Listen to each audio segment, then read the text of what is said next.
the city engineers department, I suppose, has to do with the building of roads, rubbish facilities. Are they not in charge of approving building plans, etc.? No idea. Clean the place up as far as I know. We're supposed to. I think they are in charge of the engineers in Cape Town. Design buildings and roads. That's what I think, yeah.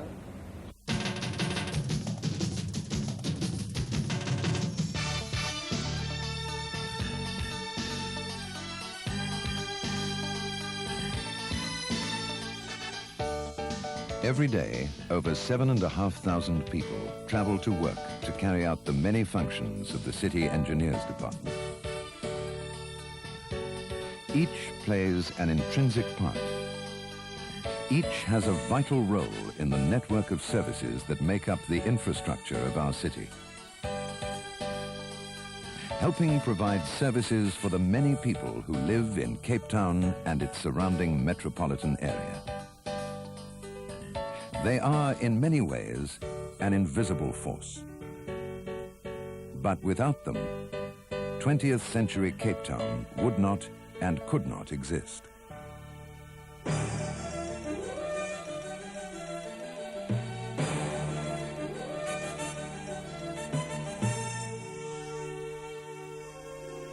The task of Cape Town's Waterworks branch is to ensure that every time we turn on a tap, water flows. And it is here at the treatment works that the process begins. From Steenbras, Wemmershoek, Theewaterskloof, and Voelvlei, water is pumped for treatment and purification in order that the water that is then piped to households and businesses within the Greater Cape Town region meets the international potable standards we all require.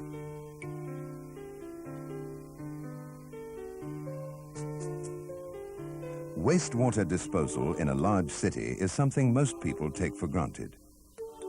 But although we have all become accustomed to the instant disappearance of our wastewater, few know the extent and intricacy of the process carried out by Cape Town's Drainage and Sewerage branch.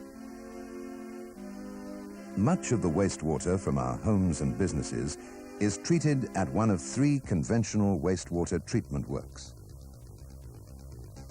Or, where economically and environmentally appropriate, it is dispersed to the ocean via carefully researched and monitored marine outfall pipelines. In addition to the conveyance and maintenance of sewage and stormwater networks, the branch conducts ongoing pollution control, as well as cooperating with other departments in projects aimed at improving the environment.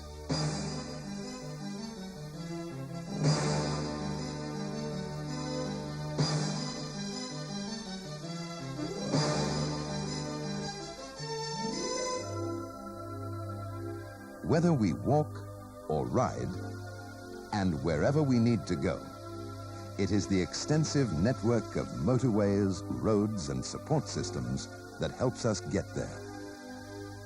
Economic life, social life, education, and leisure all depend on the careful planning, expert building, and constant maintenance of a viable infrastructure. It is the roads branch that is responsible for the design, supervision, construction, and maintenance of the road network and its associated structures, for ensuring safe and pleasant environments for pedestrians, and working to maintain a balance between the multiple needs of a society in transition. Also, because safety is a major concern in our cities, the branch is committed to working with and helping educate the public to achieve safety in traffic.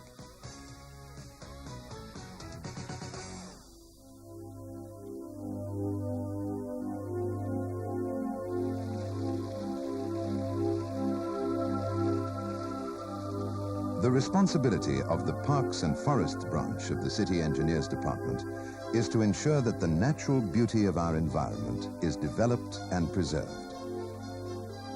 Trees must be planted. Verges must be landscaped. The functional surfaces of the cityscape must be carefully balanced with greenlands, while recreation facilities must provide the spaces and leisure the city needs. Fire detection and control is an intrinsic part of the work of the Parks and Forests branch. And special mountain lookouts assist in the detection of the ravaging fires that threaten an intrinsic part of our environment.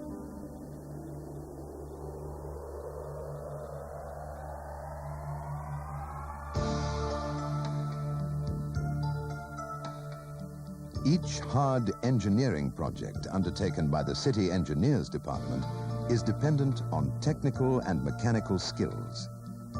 And it is the responsibility of the Mechanical Engineering branch to provide essential earth-moving plant and practical expertise that lies behind every successful development, great or small. A critical part of this function includes the careful regulation of equipment used by the Cape Town City Council to ensure that all operations meet the required safety standards.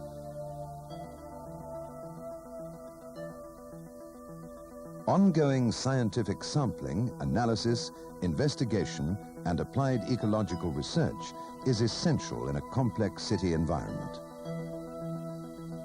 And the Scientific Services branch is responsible for the careful vigilance of Cape Town's human and natural resources. Testing the air we breathe, the water we drink, and the effects of industrial effluents and discharged wastes on our human and natural environment. The branch is also responsible for the provision of scientific backup, research, optimum processing, and advice, together with the monitoring of many projects undertaken by other branches and council departments. The administration branch fulfills the administrative function both for the city planners and city engineers departments. And it is here that the detailed coordination of all related functions is undertaken, from costing to the handling of tenders, from the sorting of mail, the calculation of timesheets and wages, to the financial management of all programs and projects undertaken by these departments.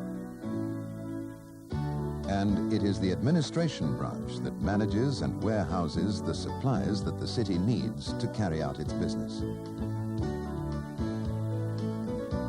The city's cleansing branch is responsible for housekeeping in the city, emptying our dustbins, cleaning our streets, beaches and rivers, clearing our drains, processing and disposing of solid waste, as well as developing policies and procedures to create awareness, consciousness, and practical involvement in the care of our built and natural environment.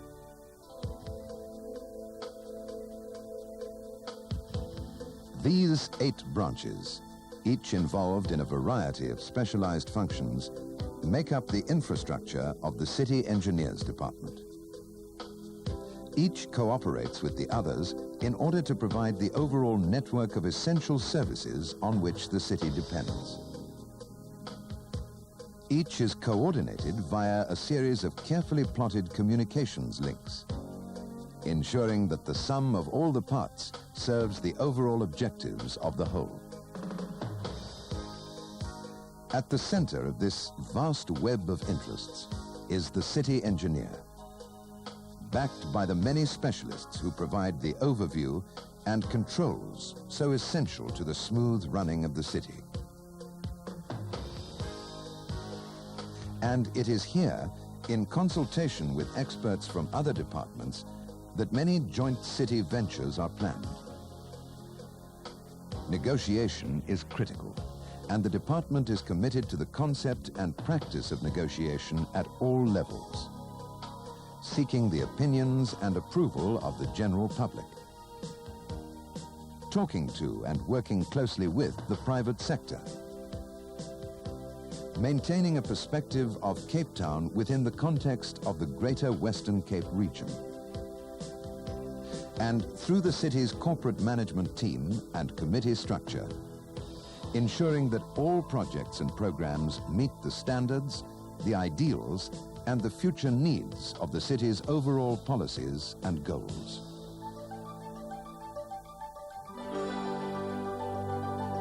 Major developments, such as Cape Town's waterfront,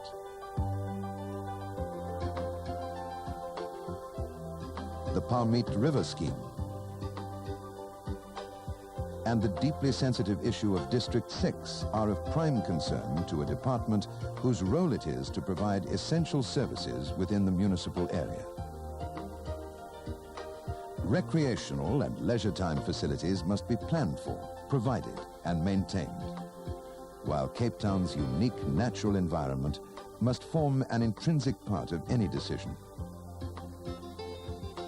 The economic viability of the city must be considered and constantly reviewed, as must the health and safety of all its inhabitants. Major projects must be balanced with constant maintenance. And because planning must take into account the long-term future of the city, every decision must take into account the economic, political, and social realities of the city and its population. The challenge is enormous. In today's South Africa, the need for services is unlimited, while the finances to provide the resources we so urgently need are in critically short supply. It is this crisis that the city must face in the future. A crisis that must be met with courage, with ingenuity, and with commitment if we are truly to make the transition between the old order and the new.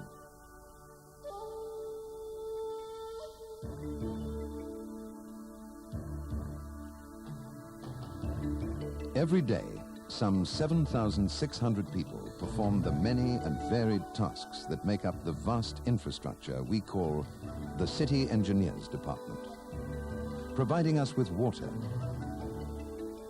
handling and treating our wastes, monitoring and building our roads, beautifying our environment, providing for our recreational and leisure time needs, and playing a role in every public and private sector project undertaken in Cape Town.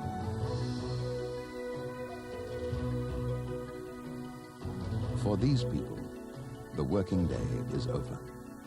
But the city never sleeps, and day workers are replaced by people who work after dark, often until dawn. Because night and day, summer and winter, the process of providing essential services for the people of Cape Town must continue. To members of the public, the many and vital tasks performed by the City Engineers Department are often invisible, usually unrecognized. But without them, Cape Town would be a very different place.